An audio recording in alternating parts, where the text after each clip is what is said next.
So Dr. Amit Goswami is a retired professor of physics at the University of Oregon from 1968 to 1997. In 1985, he discovered the solution to the quantum measurement problem and developed the quantum science of experience, expounding how consciousness splits into subject and object. Subsequently, he developed a theory of reincarnation and combined conventional and integrative medicine within the new quantum science of health. Among his discoveries are the quantum theory of the creative process, the quantum theory of quantum evolution, and the theory of quantum economics that extends Adam Smith's capitalism into a workable paradigm for the 21st century. In 1999, he started a movement called quantum activism, now gaining ground in North and South America, Southern and Eastern Europe, and India. In 2018, he and his collaborators established Quantum Activism Vishwalayam, an institution of transformative education in India based on quantum science and the primacy of consciousness. So we're going to bring up Dr. Goswami and let him talk to us about his new book. Hello, Henry. Good morning. Good morning, Dr. Goswami. How are you doing? Good morning. I'm doing fine, and you? Very good, thank you. This is exciting to be talking to someone and saying good morning, and I'm on the other side of the world, and I'm about to go to bed and say good night. Yes, it is easy for me to forget. It's night for you. Yeah, but it's okay. Um, well, I don't know how. I think Sarah said we had about an hour. I don't, we'll take it organically, and if we need an hour, we'll take an hour. If we get through before then, we'll wrap up before then. Are you okay with that? Yeah, sure. Okay. Well, Dr. Marianne Miller, it was her ideal for me to interview you, and she was under the impression you were still here in the United States. So nevertheless, it was exciting to be informed that you were available. So, okay. So welcome to the Institute for Global Transformation. Uh, you're joining us here on our Global Changemakers Book Club session. And today we have with us Dr. Amit Goswami. But before I talk to Dr. Amit Goswami, I want to tell you a little bit about the Institute for Global Transformation. The Institute is not an ordinary organization. It is typical to always say something, to always take something new, different, and incoming and try to fit it into standard and old thought forms and patterns. But that doesn't always work. So here at the Institute, we know we need to build new forms. And the Institute for Global Transformation is a new type of organization that is engaged in building new forms for how together we can create a better world for everyone. So our vision is a world working together to utilize the power, love, and wisdom of higher consciousness to benefit humanity and the planet. Our mission is to support transformations in consciousness and in the way humanity interacts with one another so as to bring about positive change in the world individually and collectively. So you're joining us here as we build our Changemakers community. And I'm going to tell you a little bit about the Changemakers community. It has been said that there is a new humanity emerging. We call them the Changemakers. We come from all walks of life, all races, education, religion, socioeconomic status, age, and spiritual development. As a community of change makers, we know each journey is unique and we support each of our personal transformations in consciousness as the foundation for global transformation. We provide a range of resources, support, networking, and collaboration to engage our change makers community and believe there should be no barriers to an awakened life. It is through supporting each other in community that real change is not only possible, but sustainable. So, on that note, I'm going to talk to you about the book that we're going to be discussing tonight. And the title of the book is Quantum Activation, Transforming Obstacles into Opportunities. And we have with us one of the authors, Dr. Amit Goswami, but he also has two co-authors, Carl David Blake and Gary Stewart. And there's a foreword by Dr. Parthe Nande. So I'm going to briefly talk about what quantum activation is about, and then I'm going to let Dr. Goswami tell you in his own words. Quantum activation, using spiritual theories and then coupling them with science, Amit, Carl, and Gary give a blueprint on facing, resolving, and thriving through obstacles and negativity. No other work captures the power of spirituality blended with quantum theory. Through Gary's unparalleled expertise in ancestral intelligence, Dr. Goswami's pioneering work in quantum physics, and Carl's storytelling, quantum activation helps you to understand that our experiences are ways to shape our understanding and thrive in this universe of miracles and possibilities. Our present, past, and future are intertwined in a tapestry of consciousness, spirituality, and science. Quantum activation gives us the tools we need to rise above the morass of hateful rhetoric, self centered goals, and transient thoughts. So, on that note, we're going to get into this discussion, and I'm going to start by asking Dr. Amit Goswami to tell us what prompted three guys to come together and write this wonderful book. That's a great question. Carl was the really the initial inspiration. He came to Eugene in connection with the idea of making a movie, and to talk to me about the ideas that I work with, quantum science. And we had a walk by the river where I lived, and it was just so amazing. My motto of life is to live in flow, and whatever life brings, I totally surrender to it. And he was able to surrender as well, and we had a wonderful dialogue.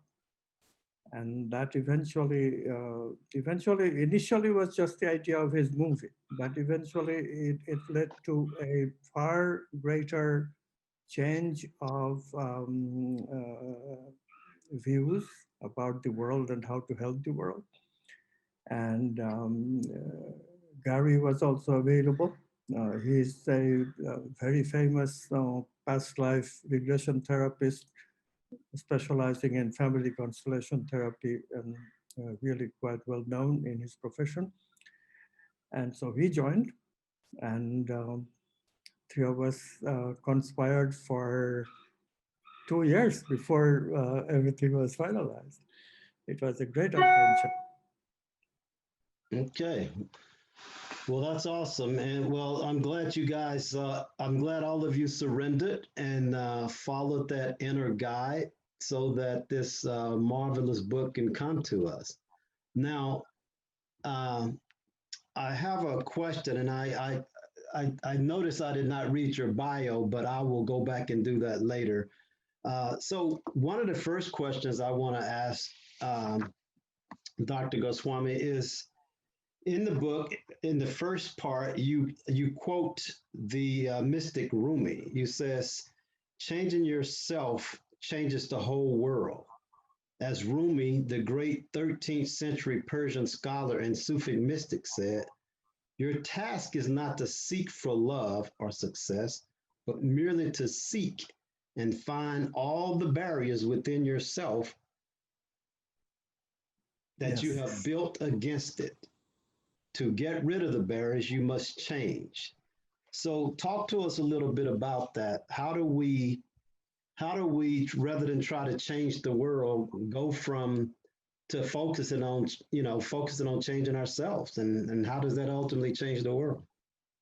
It's amazing, how many people want to change, and then when they begin the process, they get stymied by the barriers that arise. Some of these barriers are external barriers. They seem to be the major focus today because we don't really count on our internal experience very much. Now, this is the worldview today. Worldview is that matter is everything, external is everything, and our internal world is not significant in the way that we live. In fact, our living is really passive in the materialist view. We are zombies with experience, that's what they call us. Of course, you and I don't believe that. Unfortunately, many people are experience human conditions, human experiences, spirituality, expansion of consciousness enough to call the bluff of such a limited view. And so when we center on the internal, then we recognize that the spiritual teachers who are constantly trying to get us from the external into the internal, that's the difference. That's the shift. Then we discover to our dismay that the internal is also not a very pleasant place to live. This is why we constantly seek the external and eventually even form a worldview where external becomes everything. Mm. So, how to make the internal a pleasant place enough to launch a life of creativity that comes not from our sensory modality of interacting with the world, but extrasensory modality, and not, I don't mean ESP, that's important, telepathy and all, but they're more like uh, kind of gimmicks. They're not really it. The extrasensory life that we live comes from our intuitions. And eventually that leads to insight if we follow it up. And that's how we make changes, these intuitions and insights. But the barriers that we have erected, they don't go away without working. So we have to sort of find our way through the barriers. Fortunately, quantum science has given voice or reason to add to these spiritual intuitions that philosophers and mystics like Rumi already quite well verbalized. I mean, Rumi's poems are just so great. Um, but nevertheless, following it up, backing it up with the science, step-by-step process that people can practice. Our hope is that that will help a lot of people to change obstacles into opportunities. Because it's a mindset, Henry. It's really a mindset. When we think opportunities, um, we make a leap. But if we think them as barriers, we are back into negative thinking because they seem so insurmountable that we get stymied. Can barriers themselves be opportunities by another way of looking at them? This is what we found, which is very interesting. That that the barriers which seem to be danger seems like challenges. And that's when barriers seems to be barriers. They're just another challenge to my creative exploration. That change in the looking at them, just the changing the context is the most important part. So how do we do it? We do it with a process that involves inspiration, intention. These are uh, the backups that we have to do, the beginning exercises to get to that intuition. Once the intuition comes, we can engage the creative process, and then it becomes quite tractable and easy. But this part, how to get to that point of opening up the doors of intuition. That is the important part. And this is what this book is about, how to open up the doors of intuition.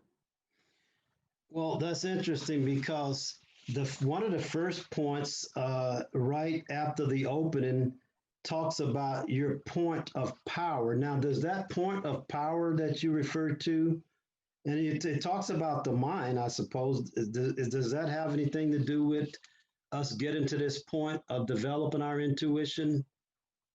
Yes, we do. We see power itself is one of these intuitive archetypes, but it comes to us pretty early because without power of doing anything, of course, we cannot engage.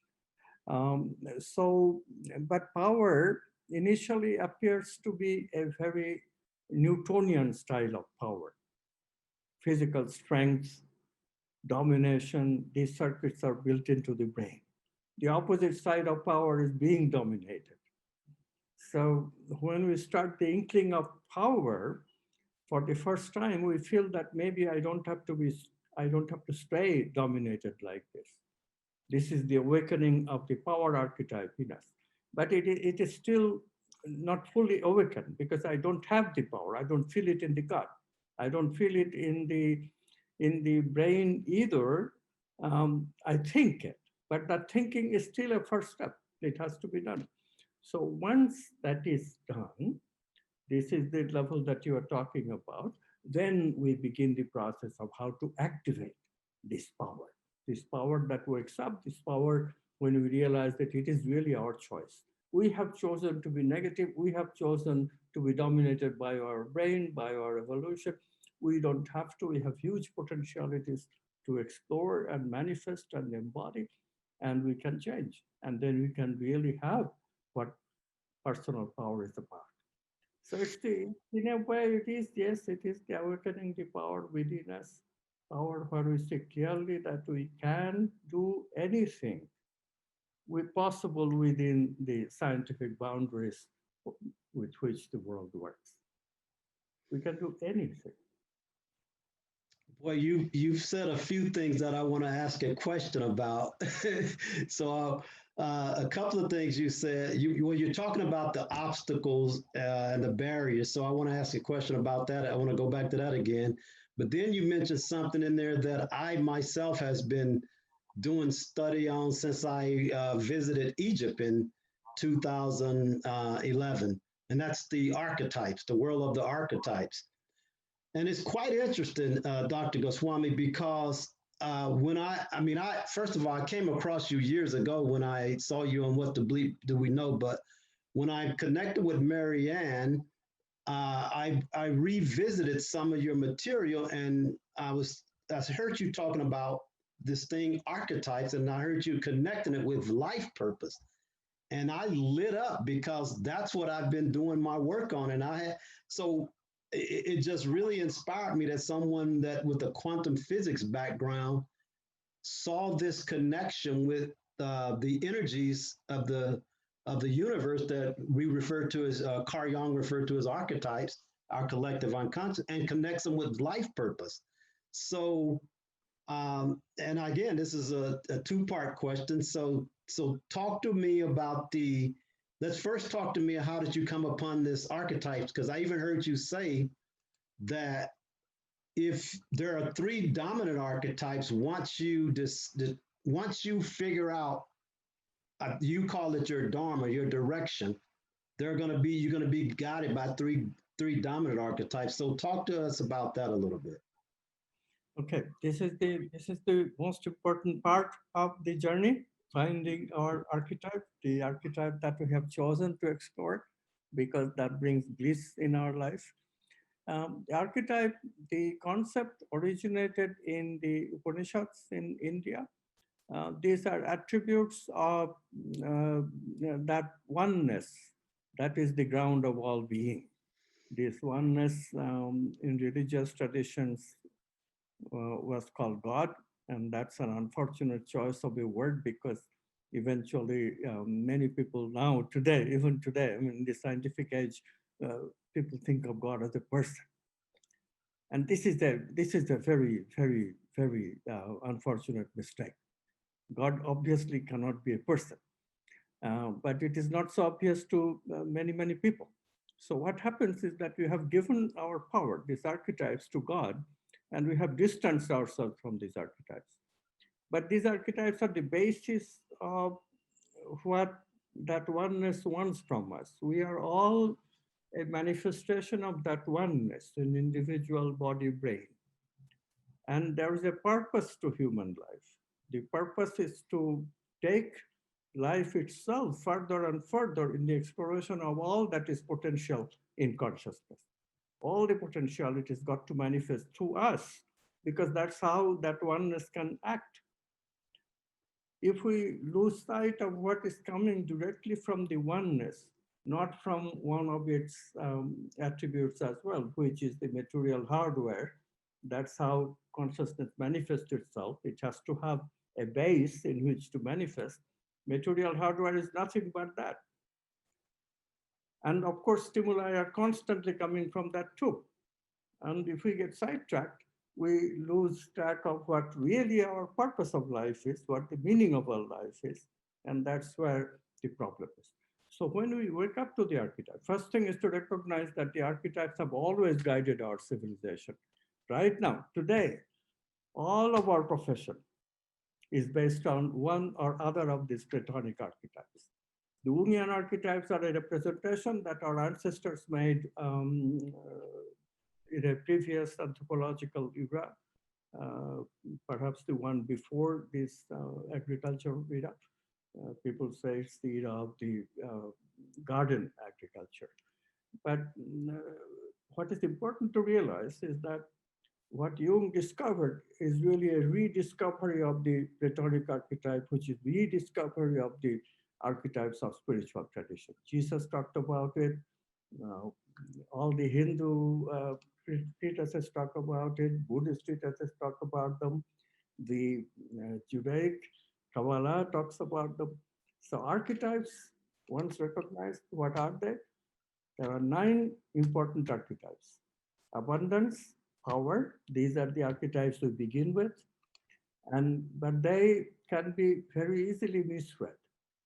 Abundance and power can very easily be understood in terms of material abundance and power to power of force.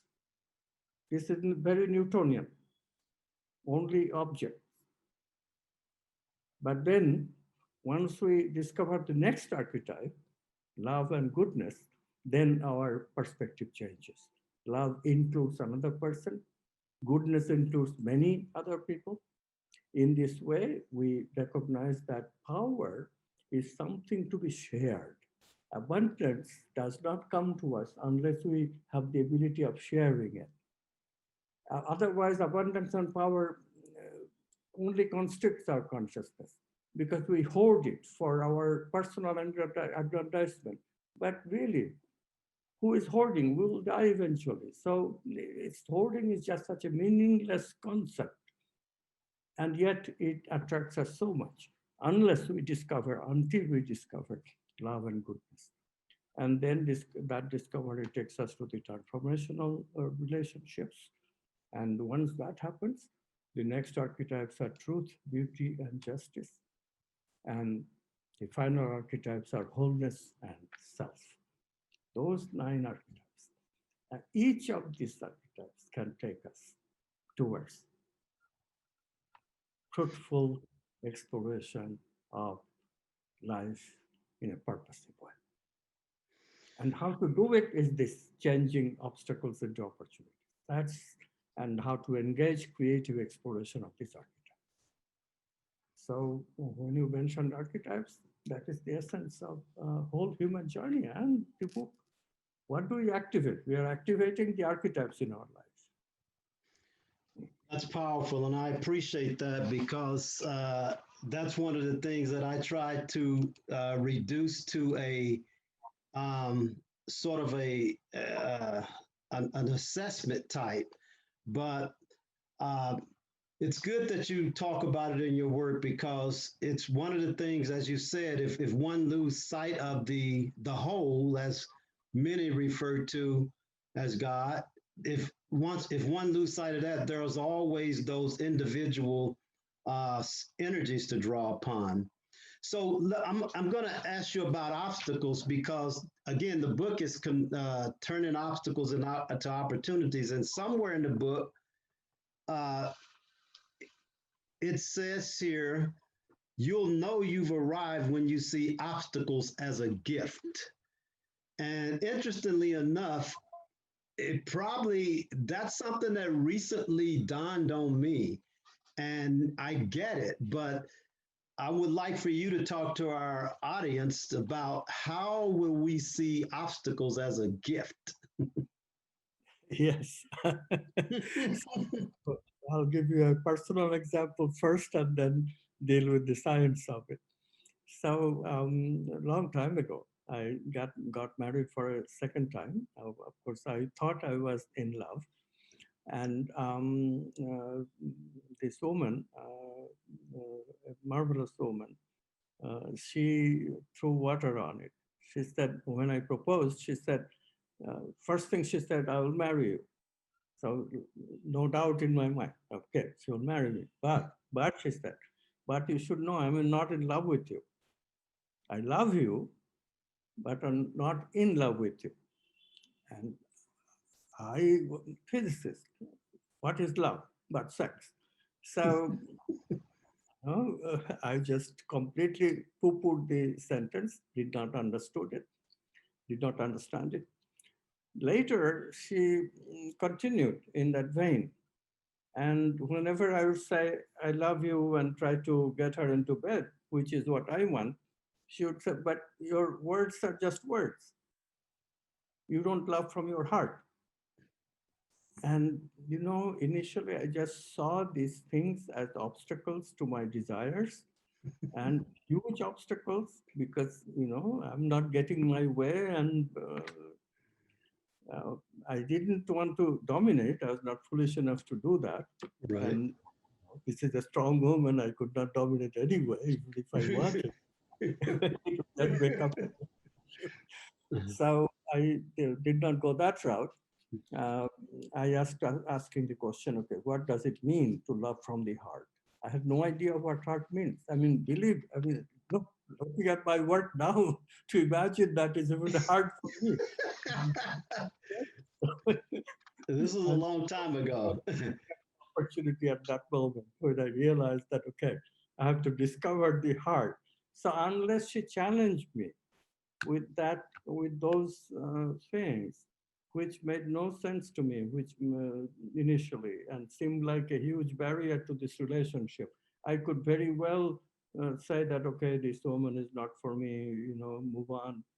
But something in her sounded genuine, that there is truth in what she's saying. And that changed around my initial reaction of just rejecting that. Either she is dominated by what I want or else, this is the usual way we confront relationships, and that is the loser's way. The winner's way is to give validity to every other person's experience and to recognize that this is a person we are dealing with, not an object, and act accordingly. So I did, and it was very fortunate. So quantum physics, how does that look at it? It looks at it this way, that the initial reaction, of course, is the conditioned reaction. Our conditioned reaction is that, okay, this obstacle is rising, this is not submitting to my usual ways that I know, and therefore, this is not going to work out. Quit. But if we don't, then what happens? And if we don't, that's a change of mindset. So we call it synchronicity, that there is this external thing that happened, the obstacle. If you are sensitive, there will be something in your mind that will say, in those special cases where you got to engage, and you have to hear it. You have to hear that change of meaning that is taking place in your mind. That's what makes an event into a synchronicity, an obstacle, an event of synchronicity, where simultaneously you see that you can engage with it and you can make this into an opportunity. So you can call it an intuition, you can call it by whatever name you want, but we have to listen to these synchronistic experiences that changes our life. That building that sensitivity itself is a mystery, but I think the mystery does not have to be mystified too much. Because as you clean up your mind from all the garbage that we collect, and today's garbage is very easy to state explicitly. It's all the meaningless information that comes to us Yeah. constantly through social media. If we can just cut those off, the doors of perception, doors of extrasensory perception immediately opens up, doors of intuition opens up. And that's the beginning of these synchronistic intuitions that changes our outlook of a particular obstacle, and we are enabled to look at it as an opportunity of exploration. That's what I did many times, and you did, and all people who are engaged with archetypes and finding a life of complete satisfaction, joy, and bliss. That's what they all did. Awesome. Awesome.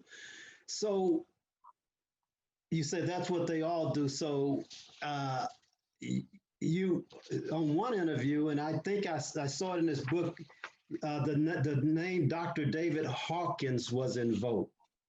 And David Hawkins was a psychologist and author who wrote the book Power versus Force. And he unearthed the data that suggests that about 15% of humanity is ready for this enlightenment movement. And it seems like in one of your another interview I heard you on, you said if 15%, and I think that's the number you gave, were to embrace this, we would have a tipping point. Is that correct? I think that yes, I think that we are very close to reaching a tipping point. This is why the work that you and I are doing is so important. I think that the tipping point is within our reach. I think that forces of synchronicity, forces that behind the synchronicity, the movement of consciousness is with us. Synchronistic events are happening, although it is very hard to see, especially with the political turmoil around us, and forces of darkness are also there.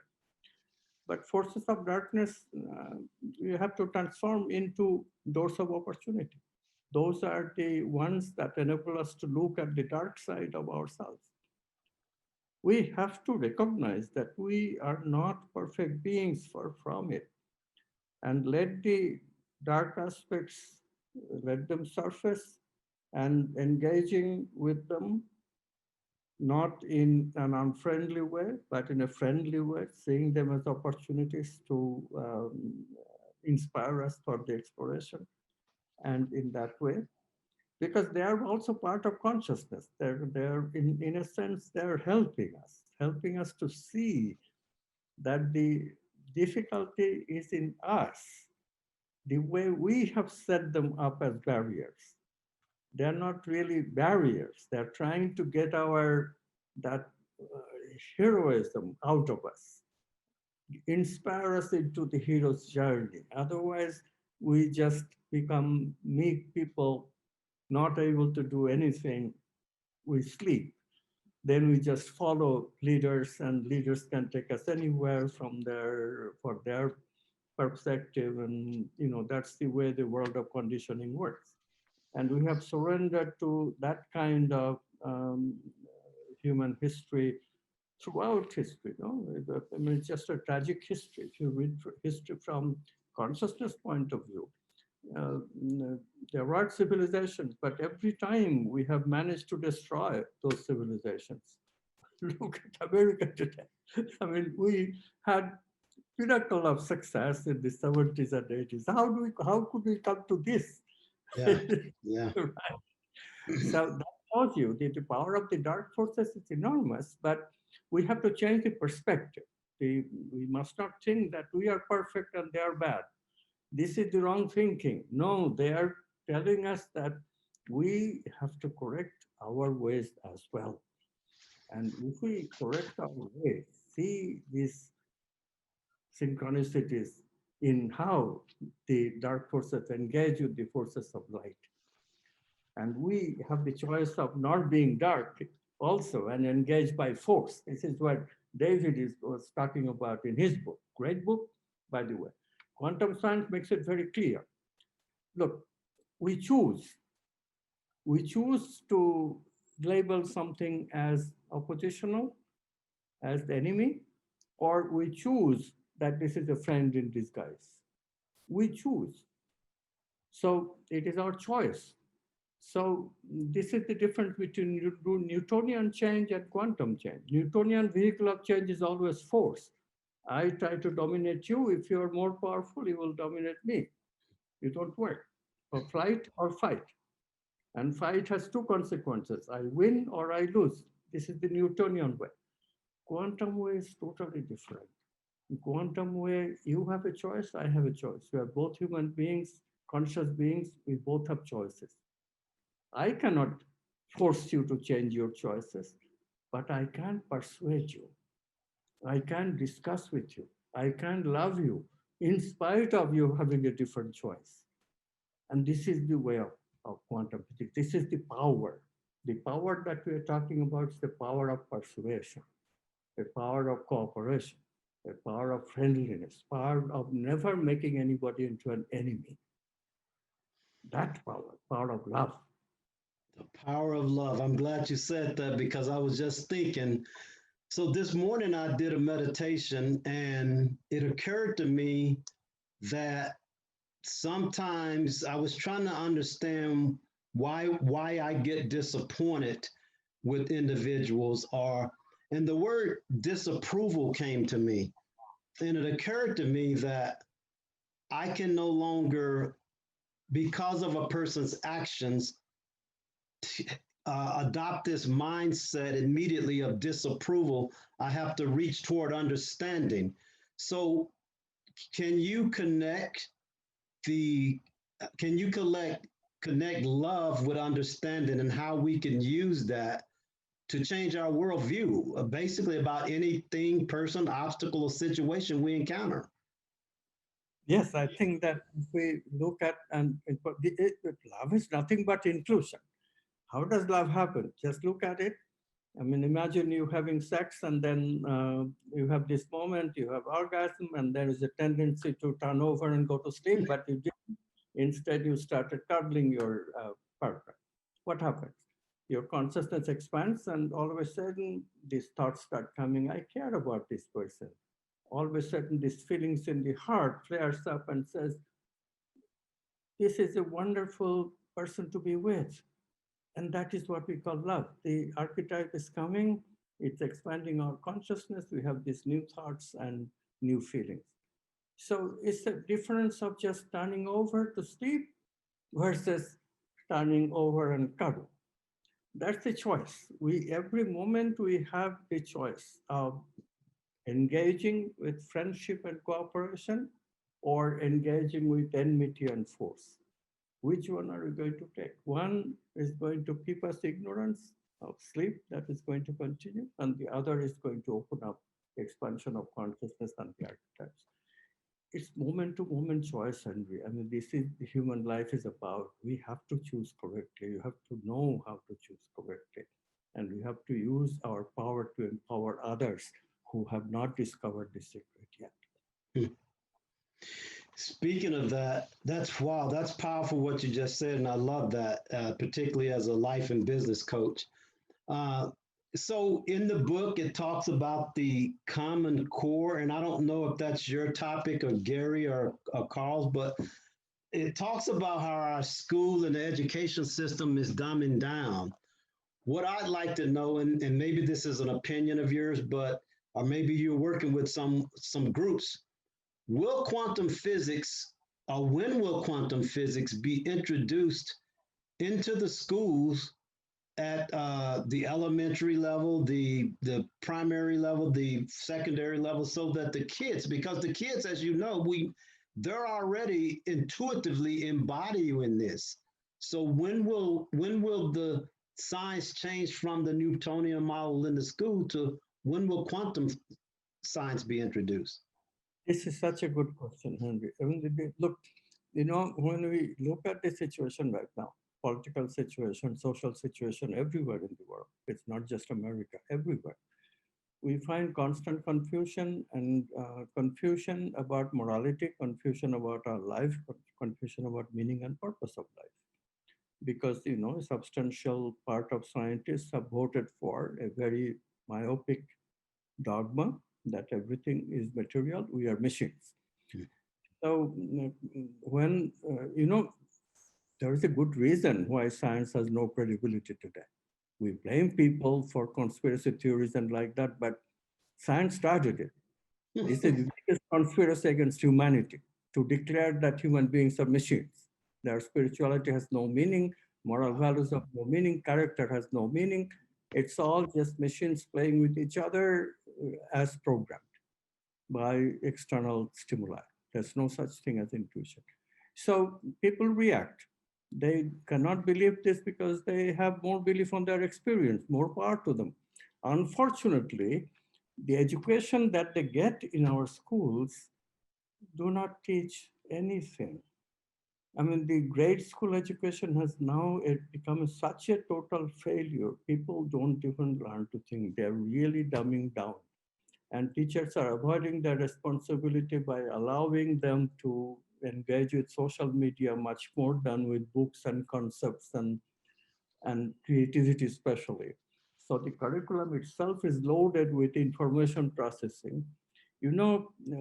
I heard this is like 1988, long time ago. A professor comes to talk at the University of Oregon. So I'm one of the faculty, so I listened to him.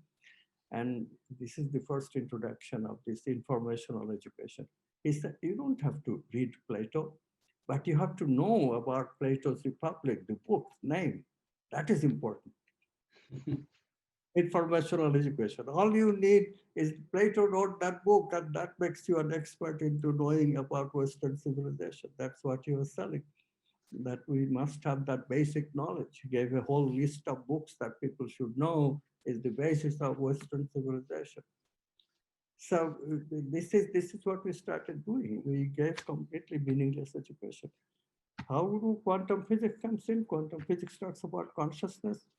So can we teach about consciousness early on? Today we teach about atoms early on, elementary particles early on.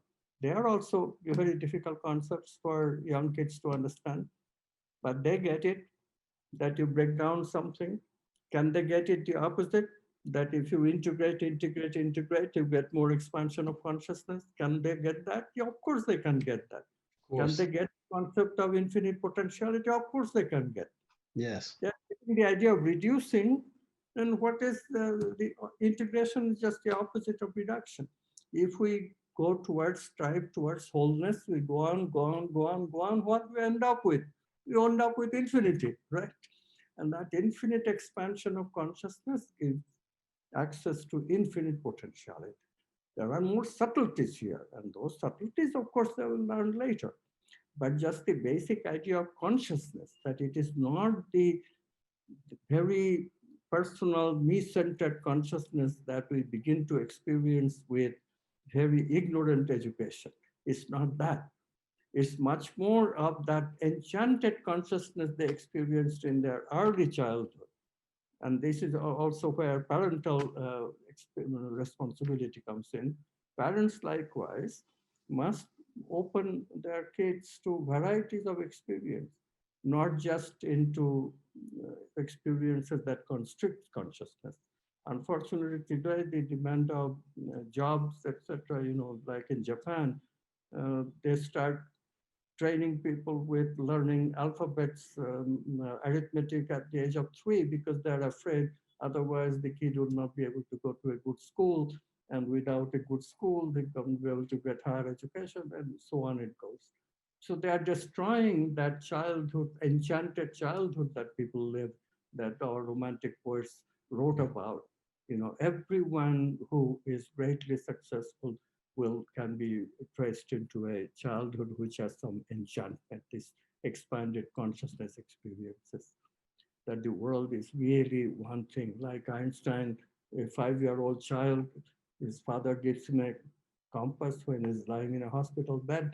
And he looks at the compass needle, always responding and showing the needle towards north, and he gets the idea that could the universe be reaching out to me as well? If it can reach out to the compass, that changes his life. And Wow. everyone can have that experience, right? And we prevent that child to have that experience by only teaching the 3 R's: reading, writing, arithmetic, and that's it. That's all the kids learn in grade school. We must open them up to meaningful things. We must discourage them from social media. We must tell them that there is meaning and purpose in their life. And we must tell them about quantum physics and how it is just bringing consciousness into our affairs. So you, I have a couple of questions. You always inspire two questions. You don't just inspire one question. So I know, I think you're doing a university. Am I correct? Are you working on somebody with? Am I thinking of someone else? If not, here's my question about technology. Because you're in India right now, and I'm in Texas, and I consider this a great exchange. So,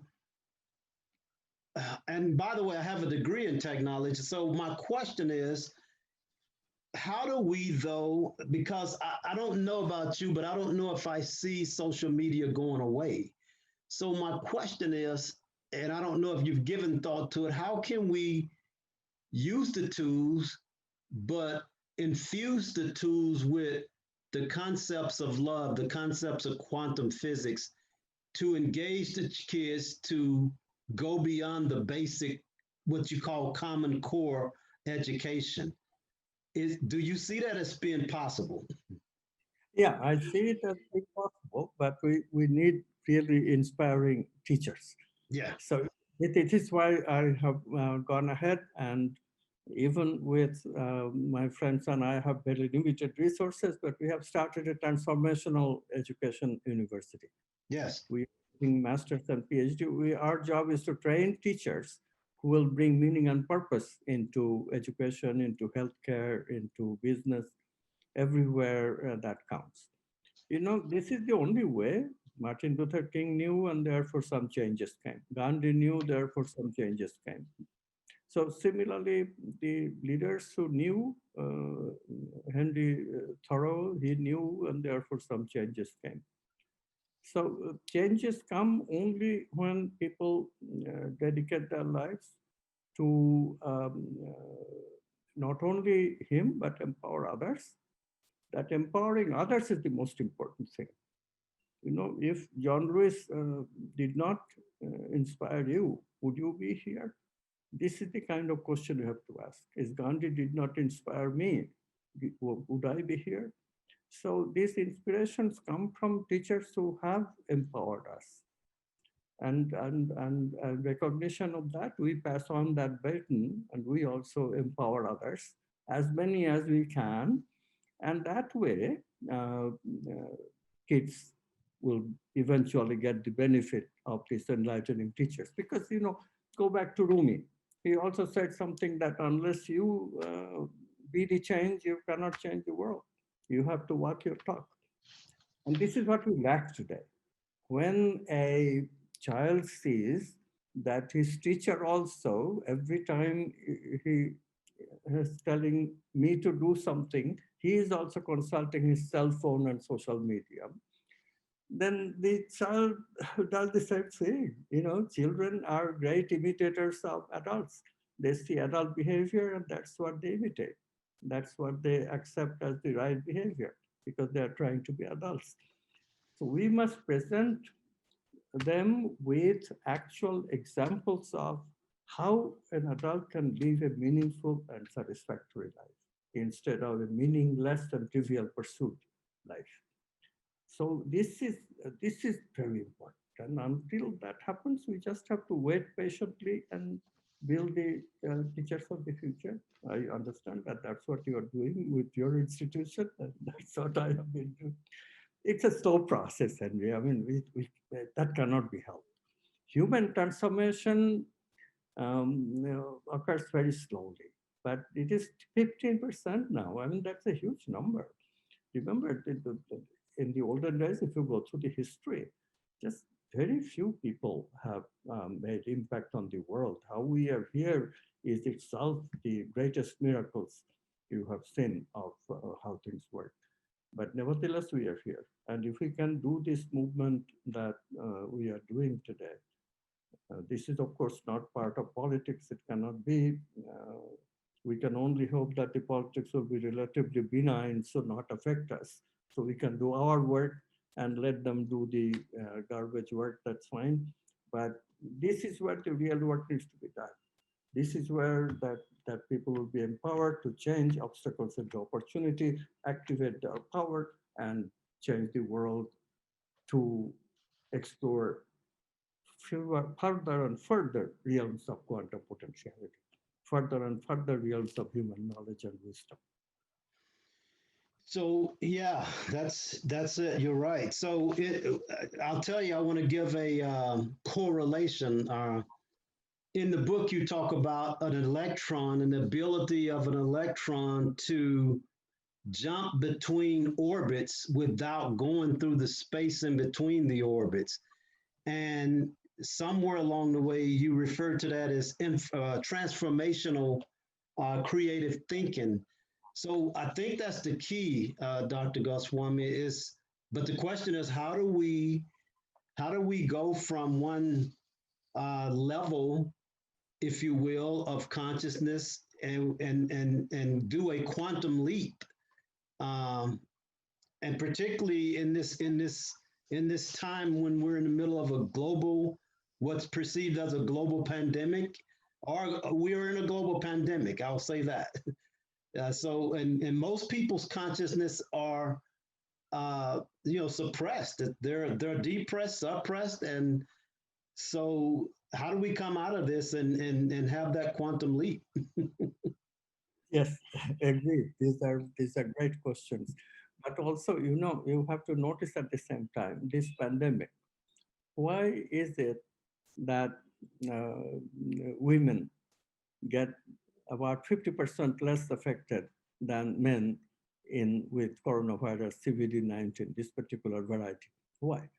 Because their immune system is better, stronger. Why? Because they love more. They are into Ah, relationships more. So with this kind of understanding about these energies of love, it mhm. becomes easier. So it's a good question of how do we go from transactional to a transformational mindset? Transactional mindset says what is in it for me. Transformational mindset says that okay, what is in it for me is fine, but what is also not harm the other, maybe even do good for the other. Because we have community, we have responsibilities for community. When we accept that this country is my country, what do we mean? Country is just people. There is no country without people. We take responsibility for other people as well. We say that, okay, I will correlate with anybody in my country and I will defend and certainly help this person who belongs to my country, at least until I am so liberated that I can help the whole humanity, right? That's the pledge we take. Pledge of allegiance is nothing but that pledge. I will help my fellow Americans. Nobody is enemy here, right? So with that kind of attitude, then we become transformational. That's a transformational attitude. We'll do it together. Okay, you don't agree with me. My concepts can be archaic, mistaken. Well, let's talk. Let's talk. So Right. persuasion, choice, and then this idea, quantum leaps. Quantum leaps is a change in lifestyle. See, ordinarily, this is the do lifestyle.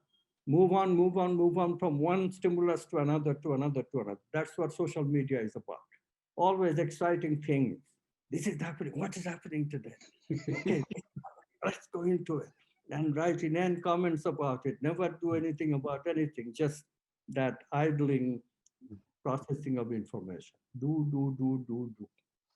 If we learn to supplement this do lifestyle with a little bit of being, little bit of regroup in the unconscious, when we just don't do anything, we surrender to the unconscious. And then unconscious can help us solve our problems, bring us back to meaning. And this help if we engage. I call it a do lifestyle. Do lifestyle. That Frank Sinatra jingle, which I love. I saw that in the book. So, that's the lifestyle we go towards. And sure, it's a big change for the do lifestyle to change into that. But there are meditation technique, there are techniques of many techniques of coming from the Chinese, Tai Chi and Qigong. There is breathing techniques. There are many New Age gurus teaching about techniques. So there are many techniques now which enables us to achieve relaxation and states of being. That is good for health. That is good for our intelligence, good for the brain. So good for awakening love in the heart. So, this do we do lifestyle is the practical way of getting there. Inspiration, intention, and intuition, and then this do we do, quantum leap of insight comes, and then we just manifest the gifts of life. Awesome. I'm gonna have to get someone to put that jingle to music for you. So I think I may have time for one more question. So so you talked about how how science secretly needs or depends on spirituality, and I think that's a very interesting concept because uh, and you made it's interesting how you said after science proves what has been intuited by the spiritualists, then it moves out of the category of spirituality over into science. But do you want to elaborate on that? How does science secretly depend on spirituality? Well, I mean, the thing is that, we have never been able to give up on consciousness, however much we try. This idea that the world is just world of matter never has worked. Even in Newtonian physics, there is always implicit that who is who is doing all this. There is always implicit a consciousness because machine cannot look at itself. Machine cannot discover. So who is discovering Newton's laws? So physicists have always known that the physical laws themselves come from an archetype of truth. Richard Feynman, one of the greatest scientists of the 20th century, about everything. I mean, he was a brilliant person, also a good person. And this man, supporter of materialism, but he wrote a book called The Character of Physical Law, in which there's a beautiful chapter. He says, what is the explanation of this truth? Archetype of truth? This has no basis in movement of elementary particles. Right? It just doesn't. So where does it come from? Where do scientific laws come from? And he concluded it got to come from the idea of archetypes, truth. Truth got to be the basis of all science. So this is the secret. The secret is that even science is based on the archetypes and the exploration of the archetypes. All the great scientists knew that. Today, science has become less and lost its credibility because some scientists have lost touch with truth. They are the pseudoscientists who support that if you drink chlorine, you will have you will cure a virus. These ideas are coming from pseudo scientific, just as materialist science is also pseudo science because it's saying matter is everything. So the point is that we never have to surrender on truth. If we don't surrender on truth, then we ask the question, where does truth come from? Then answer, of course, is consciousness. Truth is aspect of consciousness, fundamental aspect of consciousness. So consciousness becomes basic already. And then quantum science, quantum physics has given us a science of consciousness. This was an unexpected gift because science was always science of objects. Quantum science also began as a science of objects. And then all of a sudden we realized, but these objects are possibility. There must be an agent to choose among the possibilities and to make actual event.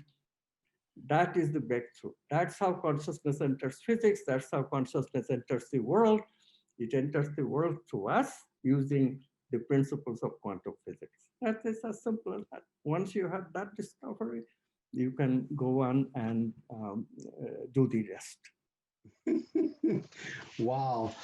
Well, Dr. Goswami, this has been great. I would love to talk on all day, but I know you're coming up on lunchtime over there, I guess. Well, it's your bedtime also, so I guess. Yeah, I'm coming up on bedtime. And so we're going to continue discussing your book. We're going to have a group of people on the 28th of this month on the Zoom call, and then we're going to talk about it again in December. And we're going to let it take us out of this year so that we can have some information to drop into our subconscious during our meditations over the as we prepare to move into the new year. So thank you very much for having the inspiration, you and your co-authors for writing this book, and thank you for graciously giving of your time to do this interview. And more importantly, thank you for consistently committing your life to introducing people to, by way of quantum science, to the world of the archetypes, to purpose, and more, and just as important, to incorporating love into the work so that we can heal humanity. So, thank you. Can I give my website to people who might? Sure. Okay, the website is amitgoswami.org, amitgoswami.org. Anybody who writes will certainly get an answer from us. Okay, thank you, Henry. Yeah, thank you, Dr. Goswami. Is there anything else you like? Anything you have coming up? Do you have a new book? The film? Do you want to mention the film? It's in post production or? I'll talk to Sarah if we can do some more things towards publicizing these things. That would Okay. be nice. Yes, absolutely. Okay, well, Dr. Goswami, again, I would be remiss if I got off this call and not said to you that Dr. Marianne Miller sends her regards, and she always reminds her that Dr. Amit Goswami is her most favorite quantum physicist. All right, sir. You have a great day. Thank you. Thank you again.